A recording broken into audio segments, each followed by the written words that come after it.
The teams and the drivers are not so-called petrol heads desperate to break into the multi-million-pound ranks of Formula One. Behind the helmets and the overalls are some of the brightest scientists and new technology experts in the world. This is Formula Zero.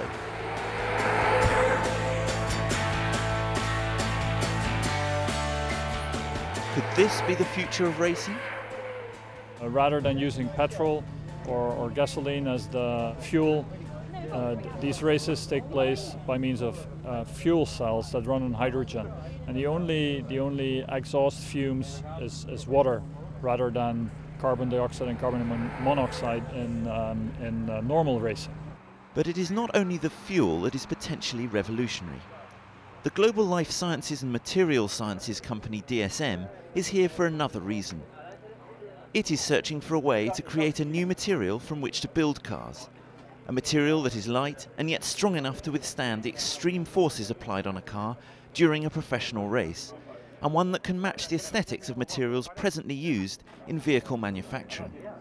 And ultimately, it has to be carbon neutral. The new Class 395 trains are based on Hitachi's A-train concept and have been manufactured and developed with the environment in mind every step of the way. These trains are going to be in service for the next 40 years, and to make sure that they remain cost effective and environmentally friendly, they have to be energy efficient, they have to be reliable, and they have to cause very little damage to the track that they run on. The train body is made from a double-skin aluminium, which has been made possible through the groundbreaking welding technique called FSW, or friction stir welding, which creates no harmful emissions. Hitachi is the first company to use this system in the manufacture of railway carriages, and compared to conventional stainless steel structures, they have a number of environmental benefits. The trains weigh 30% less, have improved safety features, and are easier to maintain. With the global fight against climate change, it's easy to forget the important role that forests play.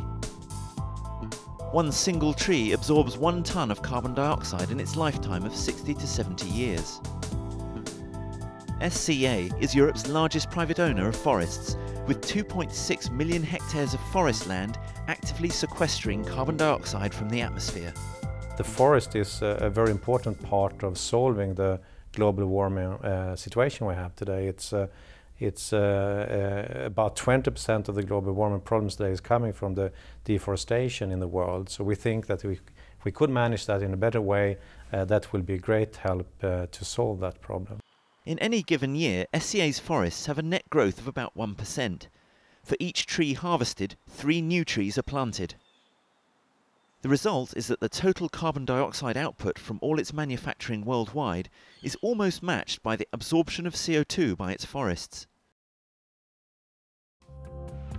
Here, Siemens has teamed up with Statoil Hydro, a major offshore oil and gas company, and they have spent a number of years developing, testing and implementing a range of new technologies to combat greenhouse gas emissions. After examining the results of 6 years of testing, Statoil Hydro settled on developing a groundbreaking wind power technology as one of its main sources of energy within the renewable sector, and asked Siemens to be the main supplier of the turbine technology. The Hywind project is the world's first floating wind turbine, aimed at making offshore wind more versatile and productive than current technology allows. An offshore wind farm with up to 200 turbines like these will be capable of supplying almost 1 million households with electricity. Statoil Hydro and many other suppliers are moving into the offshore environment, both with bottom fixed and with Hywind, the first time the floating environment. And here there are new challenges, but also new benefits which relate to the opportunity to build very large scale and avoid some of the conflicts known from onshore, neighbor reactions, environmental impact on birds, just lack of space in many places.